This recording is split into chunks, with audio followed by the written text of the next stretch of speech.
இது தமிழக சட்டசபை தேர்தல் குறித்தான கட்டணம் செலுத்தப்பட்ட விளம்பரம். தலைவன் என்றால் ஐயா ஸ்டாலின் மீது 1000 விமர்சனம் எனக்கு உண்டு. அரசியல் இல்லையோ, ஆனாலும் இரவோடு இரவாக தூக்கத்தை குறைத்து வந்து நின்னார்ல. தலைவன் அப்படிங்கறதுல உங்களுக்கு இந்த பேரை கேட்டோன்னே என்ன மனசுல தோணுது? ஸ்டாலின். எஸ். அக்கினி நெஞ்சில் குமுறும் எரிமலை கட்டின கலட்டும் ஆத்திரகாரா, அந்த குருதி அடிமுடி வேரில் அனலை திரட்டும் தைரியகாரா, கலியுகம் தேடி கடலால தாண்டி வந்தாயே நீ கரிகாலா. அரவணைக்கிற போக்கு, அதை பேசி சரி செய்கிற போக்கு கலைஞரை விட திரு ஸ்டாலின் வந்து ஸ்ட்ராங்கா இருக்குன்னு நினைக்கிறேன். ஸ்டாலின் இஸ் மோர் டேஞ்சரஸ் தேன் கருணாநிதி. அதை இன்னைக்கு ஸ்டாலின் நிரூபித்துக் கொண்டிருக்கார். நீ கரிகாலா,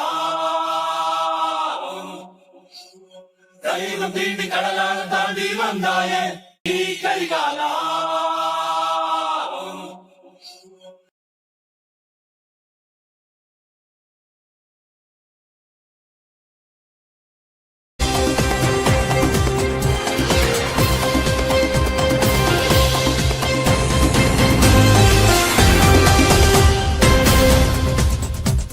ஆண்டனியர்களே, நாம் ஏற்கனவே ஒரு செய்தி தந்திருக்கின்றோம். இது ஒரு டேஞ்சர் சோன் தான். இந்த யுத்தம் ஒரு 14 தினங்கள் ஒரு போர் அமைதி என்று சொல்லப்பட்டாலும், யுத்த நிறுத்தம் என்று சொல்லப்பட்டாலும், அது ஏதோ ஒரு மூலையில் இது யுத்தம் வருவதற்கான வாய்ப்பு இருக்கின்று.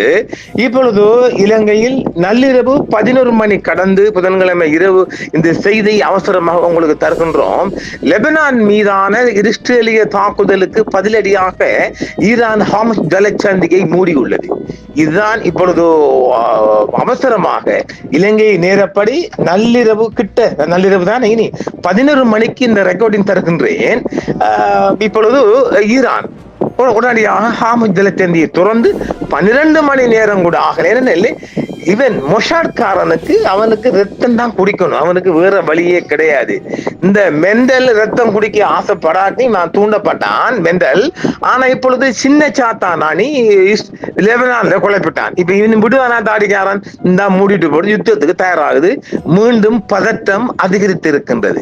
பாருங்க, ஒரு மனுஷனை நிம்மதியா தூங்க விடுறானுங்களா சனியன்கள். இக்கட்டான நிலை என்று சொல்லப்படுகின்றது. இஸ்ரேல் பெரும் தாக்குதல்களை தொடுத்ததை தொடர்ந்து இஸ்ரேல் பெரும் தாக்குதல்களை தொடுத்ததை தொடர்ந்து 2 வார கால போர் நிறுத்தம் தொடங்கிய சில மணி நேரங்களிலேயே ஹார்முஸ் ஜலசந்தியை ஈரான் மூடியிருக்கின்றது. பதட்டம் தொற்றிக் கொண்டது. அதான் நாங்க சொல்லிக்கிறோம், 48 மணி நேர பயண அட்வைஸ் ஒண்ணு கொடுத்துக்கலாம் இந்தியன். நான் சொன்னேன், எங்கே உதைக்குது சந்தேகம் இருக்குண்டு. ஏன்னால் இந்தியாவும் இஸ்ரேலும் ஒரே பாதையில பயணிக்கிறாங்க எல்லா விஷயத்திலையும். நாம சொல்லிக்கிறோம் இல்ல. அதனால இந்தியா தான் ஒரு வார்னிங் கொடுத்திருக்கு அவங்களோட குடிமக்களுக்கு, இந்தியன் சிட்டிசனுக்கு எங்கேயும் போகாதங்க. அப்ப இந்த தாக்குதல் குறிவைக்கப்பட்டிருக்கா இல்லையா? அதனால உடனடியாக ஹார்முஸ் ஜலசந்தியை ஓபன் பண்ணி சற்று நிமிடம் சில மணி நேரங்களிலே மீண்டும் குளோஸ் பண்ணிடுச்சு. விடமாட்டான் அவன் இஸ்ரேல் என்ற ஒரு கொடிய வினைகளை அழிக்காத வரைக்கும் உலகம் நிம்மதி அடையாது என்பதை தொடர்ச்சியாக எடுத்து காட்டுகிறோம். வாங்க நாம செய்திக்குள்ள போய் உடனடியா பார்த்துருவோம். நாளை காலை உங்களுக்கு வேற செய்தி வருகிறது. அதற்கு முந்தி அவசரமாக இந்த செய்தியை கொண்டு வருகின்றோம். 2 வார கால போர் நிறுத்த ஒப்பந்தம் கையெழுத்தான சில மணி நேரங்களிலேயே ஹார்முஸ் ஜலசந்தியை மூடி அமெரிக்கா மற்றும் இஸ்ரேலுடனான தனது பலவீனமான போர் நிறுத்தத்துக்கு ஈரான் அச்சுறுத்தல் விடுத்துள்ளது என்றுதான் இஸ்ரேலிய செய்திகள் சொல்லுகின்றது. இது நம்ம சொல்லும் செய்தி அல்ல. போர் தொடங்கியதிலிருந்து இன்று லெபனான் மீது இஸ்ரேல் நடத்திய மிகப்பெரிய தாக்குதலால் அந்த நீர்வழி பாதையில் போக்குவரத்தை நிறுத்திவிட்டதாக ஈரானிய அரசு ஊடகங்கள் சற்று முன்னர் இலங்கை நேரப்படி நள்ளிரவு 11 மணி கடந்து அந்த செய்தி வெளியாகிருக்கின்றது. நேற்றிரவு போர் நிறுத்த ஒப்பந்தம் கையெழுத்தான பிறகு அமெரிக்காவும் ஈரானும் ஹார்முஸ் ஜலசந்தி ஒரு அழகான கூட்டு முயற்சியாக நிர்வகிக்கலாம் என்று ட்ரம்ப் அறிவித்ததை தொடர்ந்து இந்த நிகழ்வு நிகழ்ந்துள்ளது. ஆனால் கப்பல் போக்குவரத்து பாதை திறந்திருப்பதை பொறுத்தே அந்த போர் நிறுத்தம் இருந்தது என்றும் தற்போது அது முற்றிலுமாக முறையும் அபாயத்தில் உள்ளது என்றும் தெரிவிக்கப்படுகிறது. லெபனான் மீதான இஸ்ரேலின் தாக்குதல்களுடன் ஒரே நேரத்தில் ஹார்முஸ் ஜலசந்தி வழியாக எண்ணெய் கப்பல்கள் செல்வது நிறுத்தப்பட்டுள்ளது என்று ஈரானிய அரசு ஊடகங்கள் செய்தி வெளியிட்டுள்ளது. போர் நிறுத்த ஒப்பந்தத்தில் லெபனானும் சேர்க்கப்பட்டுள்ளதாக ஈரான் நேற்றிரவு அறிவித்தது. ஆனால் நான் தந்த செய்தி ஒன்றால் இந்த போர் நிறுத்த ஒப்பந்தத்தை ஒப்பந்தத்தை லெபனான் மீது நாங்க சேர்க்கலன்னு இஸ்ரேல் சொல்லியிருந்தான். இது எனக்கு நான் உறுதியா தெரியும். என்னது இவங்க சொன்னாலும் கூட இஸ்ரேல் அதை சொல்ல, நாங்க ஈரான் மீது மட்டும்தான் தாக்க மாட்டோம், ஆனால் லெபனான் சிரியா மீது நாங்க தாக்குவோம் என்று இஸ்ரேல் ஏற்கனவே அந்த ஒப்பந்தக்குள்ள ஒரு இந்த பாயிண்ட் போட்டிருந்தான். அதை நாம தெளிவா சொல்லி இருக்கிறோம். ஆனால் இந்த ஒப்பந்தத்தில் சேர்க்கப்படவில்லை என்று அமெரிக்காவும் இஸ்ரேலும் கூறிய நிலையில் அந்த வருது பாத்தீங்களா, மோதல் தொடங்கியிலிருந்து லெபனான் மீது இஸ்ரேலிய பாதுகாப்பு படை IDF தனது மிகப்பெரிய தொடர் தாக்குதலை நடத்தி இருக்கின்றது. இன்று புதன்கிழமை மாலை 6 மணி கடந்து. இப்ப இஸ்ரேல் ஏற்றுக்கொள்ளல. இப்ப ஈரான் கொடுத்தது தானே அது, நீங்க லெபனான் மீது தாக்க கூடாண்டு அமெரிக்கா தான் ஏற்றுக்கொண்டிருக்கு, இஸ்ரேல் ஏற்றுக்கொள்ளலையே. இது ஒரு லீகலா வருகிறதா இல்லையா? பெய்ரூட் நகரில் பெரும் குண்டுபிடிப்புகள் நிகழ்ந்ததாக தகவல்கள் வந்து கொண்டிருந்த நிலையில் இன்று அங்கு ஹிஸ்புல்லா தளபதி ஒருவரை தாக்கியதாக இஸ்ரேலிய ராணுவம் தெரிவித்துள்ளது. லெபனான் சுகாதார அமைச்சகத்தின் படி இந்த சமீபத்திய தாக்குதலின் டசன் கணக்கானோர் கொல்லப்பட்டுள்ளனர் மற்றும் 100 கணக்கானோர் காயமடைந்துள்ளனர் என்றும் சொல்லப்படுகின்றது. குறைந்தது 89 பேர் கொல்லப்பட்டதாகவும் 700 பேர் காயமடைந்ததாகவும் இறந்தவர்களில் 12 பேர் மருத்துவ பணியாளர்கள் என்றும் தெரிவிக்கப்படுகிறது. லெபனான் தலைநகரிலும் கிழக்கு பெகா பள்ளத்தாக்கிலும் வெறும் 10 நிமிடங்களில் 100க்கும் மேற்பட்ட இலக்குகள் மீது குண்டு வீச்சு நடத்தப்பட்டதாக தெரிவிக்கப்படுகிறது.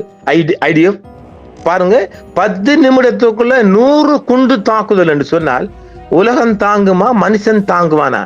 இன்னொரு வெறி பிடிச்ச கொலகாரன் பாருங்களேன். தாக்குதல்கள் தொடர்ந்ததால் போர் நிறுத்தத்திலிருந்து விலகுகிறோம் என்று ஈரான் முன்னதாகவே எச்சரிக்கை விடுத்திருக்கின்றது. ட்ரம்ப் இன்று காலை செய்திகள் தெரிவிக்கும் போது அவர்கள் அந்த ஒப்பந்தத்தில் அவர்கள் சேர்க்கப்படவில்லை என்றும் ட்ரம்ப் தெரிவித்திருக்கின்றார். ஹிஸ்புல்லா காரணமாக அவர்கள் ஒப்பந்தத்தில் சேர்க்கப்படவில்லை என்று, அதுவும் சரி செய்யப்படும் என்றும் பரவாயில்லை என்றும் ட்ரம்ப் தெரிவித்திருக்கின்றார். அதுதான் மெண்டலே, இப்படி சொல்லும் அப்படி சொல்லும், அதுக்கு பைத்தியம் எப்படி எல்லாம் பேசும். நாங்க அப்படியா?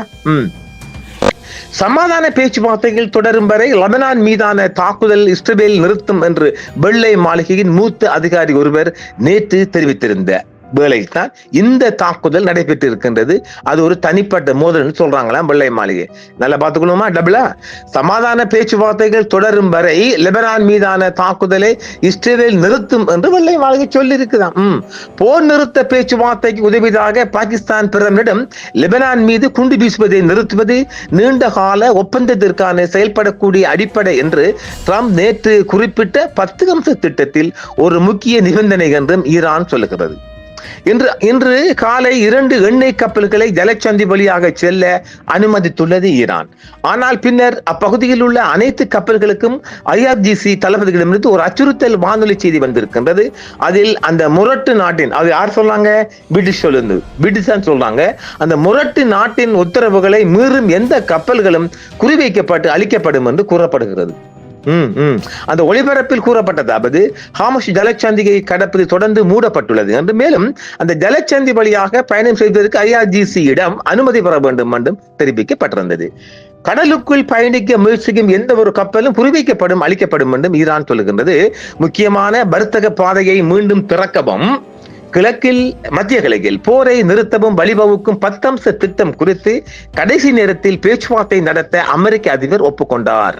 இந்த திட்டத்தின் கீழ் தெஹ்ரான் எண்ணெய் வழி திட்டத்தின் கட்டுப்பாட்டை தக்க வைத்துக் கொள்ளும். மேலும் போர் தொடங்கியிருந்து செய்தி வருவதை போலவே மற்ற நாடுகளிடமிருந்து அதை பயன்படுத்த கட்டணம் வசூலிக்கப்படும் என்று ஈரான் தெரிவிக்கிறது. இந்த நீர்வழி பாதையை மூடுவதற்கு முன்பு 21 மைல் நீளம் உள்ள இந்த வழித்திடலில் செல்ல விரும்பும் வெளிநாட்டு கப்பலிடம் ஒவ்வொரு கப்பலும் $2 மில்லியன் அமெரிக்க டாலர், கிட்டத்தட்ட 1.5 மில்லியன் பவுண்டு ஸ்டெர்லிங் பவுண்ட்ல வரை சுங்க கட்டணம் வசூலித்து வந்ததாகவும் தெரிவிக்கப்படுகிறது. இருப்பினும் புதன்கிழமையான இன்று ட்ரம்ப் தெரிவிக்கையில் இதை ஒரு கூட்டு முயற்சியாக செய்ய நாங்கள் யோசித்து வருகிறோம் என்றும், இது அதை பாதுகாப்பதற்கான ஒரு வழி, மேலும் பலரிடமிருந்தும் அதை பாதுகாப்பான ஒரு வழி என்றும் கூறியிருக்கின்றார். இதுக்குள்ள இந்த வசூலுக்குள்ள மெண்டலும் பூந்துன்னு எனக்கும் கொஞ்சம் தாங்கன்னு கேட்க போறான் பாவி. அங்கேயும் பஞ்சம் தானே. இனி அமெரிக்காவும் ஈரானும் பணத்தை குவிக்கும் எண்ணத்தை ஒரு அழகான விஷம் என்று வர்ணித்தார். அந்த வருகிறது இல்ல, இப்ப இது ஒரு நாளைக்கு $64 கோடி வரும் என்று சொன்னாக்கா அது எவ்வளவு பெரிய உலகத்துல மிகப்பெரிய பணக்கார நாடாக ஈரான் மாறும் நிலை கொண்டு அதுல எனக்கும் பங்கு தாங்கன்னு கப்பம் கேட்கறதுக்கு தான் இந்த மெண்டல் நாங்களும் சேர்ந்து சொல்ல போறோம்னு சொல்லுது. அது ஒரு புறம் இருக்க, பொய் செல்லும் ஈரானிய தலைவர்கள் காரணமாக போர் நிறுத்த ஒப்பந்தம் ஒரு பலவீனமான போர் நிறுத்தம் என்று துணை ஜனாதிபதி JD Vance ஒப்புக்கொண்ட நிலையில் இது வந்துள்ளது.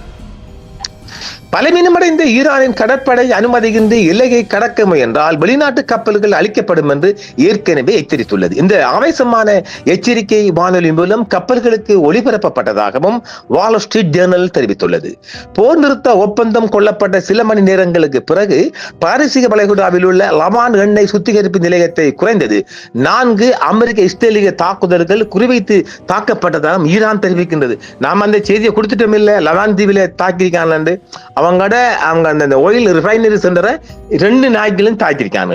சுத்திகரிப்பு நிலையத்தின் 2 தொட்டிகள் தற்பொழுது தீப்பிடித்து எரிந்து கொண்டிருப்பதாகவும் அந்நிலையத்தின் ஊழியர்கள் வெளியேற்றப்பட்டுள்ளதாகவும் தேசிய ஈரானிய எண்ணெய் சுத்திகரிப்பு மற்றும் விநியோக நிறுவனம் சற்று முன்னர் செய்தி வெளியிட்டுள்ளது. மேலும் சவுதி அரேபியாவில் உள்ள ஒரு முக்கிய கிழக்கு மேற்கு குழாய் வழியை இன்று ஒரு ஆளில்லா விமான தாக்குதல் குறிவைத்து தாக்கியதாகவும் ஒரு செய்தி வெளியாகிருக்கின்றது.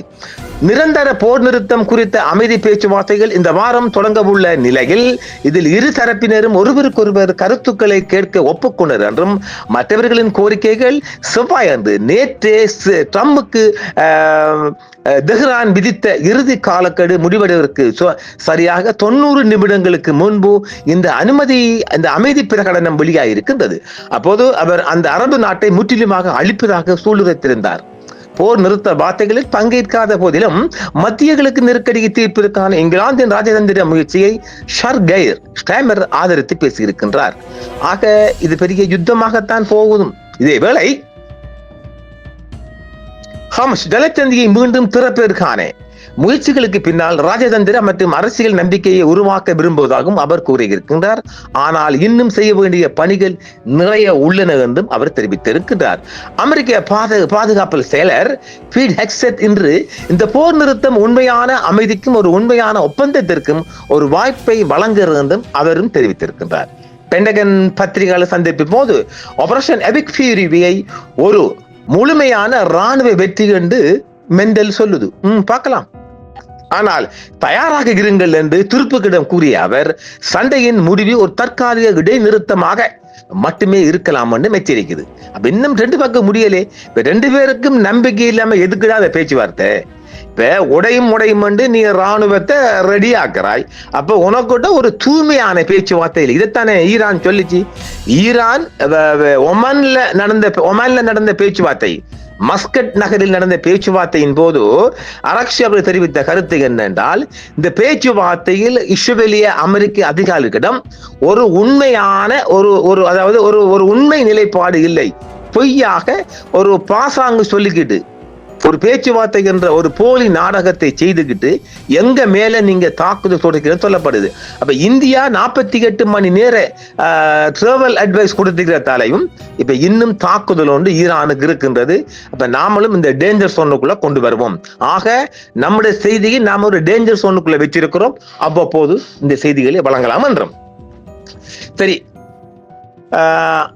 ஒரு மாதத்துக்கு முன்பு அமெரிக்கா இந்த மோதலை தொடங்கியுள்ளதற்கான முக்கிய காரணமாக அணு ஆயுதங்களை உருவாக்க போவதில்லை என்று ஈரான் ஒப்புக்கொண்டுள்ளது என்றும் அந்த திட்டம் குறித்து சொல்லுகிறார். ஆனால் ஈரான் ஆட்சி யுரேனியத்தை செறிவூட்ட முடியும் என்று கூறிய ஒரு முன்மொழிவு குறித்து கேள்விகள் எழுப்பப்பட வேண்டும் ஈரானிய ஊடகங்கள் தெரிவிக்கின்றது. இந்த ஒப்பந்தம் உறுதி செய்யப்பட்ட பிறகு ரூஸ் சோசியல் தளத்தில் ஒரு பதிவில் ட்ரம்ப் இவ்வாறு கூறினார்: யுரேனியம் செறிவூட்டப்படாது, மேலும் அமெரிக்கா ஈரானுடன் இணைந்து ஆழமாக புதைக்கப்பட்ட B-2 குண்டுவீச்சு விமானங்களின் அணு தூசி அனைத்தையும் தோண்டி அகற்றும் என்றும் அந்த 2 வார கால போர் நிறுத்தம் 10 அம்ச திட்டத்தில் இருந்து சற்றே மாறுபடும் என்று ஒரு ஒப்பந்தத்தை இறுதி செய்ய ஈரானுக்கும் அமெரிக்காவுக்கும் அவகாசம் அளிப்பதாக சொல்லுகிறார். அதாவது இவங்க அது ஈரான் அந்த அமெரிக்கா ஈரானுக்குள் இப்ப ஈரான் புதைச்சி வச்சிருக்கிறான்ல 100 அடிக்குள்ள 100 அடி தாண்டி 100 அடிக்கு மேல போதாம சொல்லப்படுது. அதை அமெரிக்கா சந்தேகப்படுற இடத்தை குறி வச்சு B-2 பங்கர் பிளாஸ்ட் குண்டுகள் மூலம் தாக்குற அது அங்க யாரு இவங்க அனுமதியுடன் வித் கிராண்ட் பெர்மிஷன் புறம் ஈரானிடம் பெற்று அந்த இடத்தை போய் தாக்குறதுதான் மெண்டல் சொல்லுது. அது எந்த அளவு ஈரான் ஏற்றுக்கொள்ளும் நமக்கு தெரியல.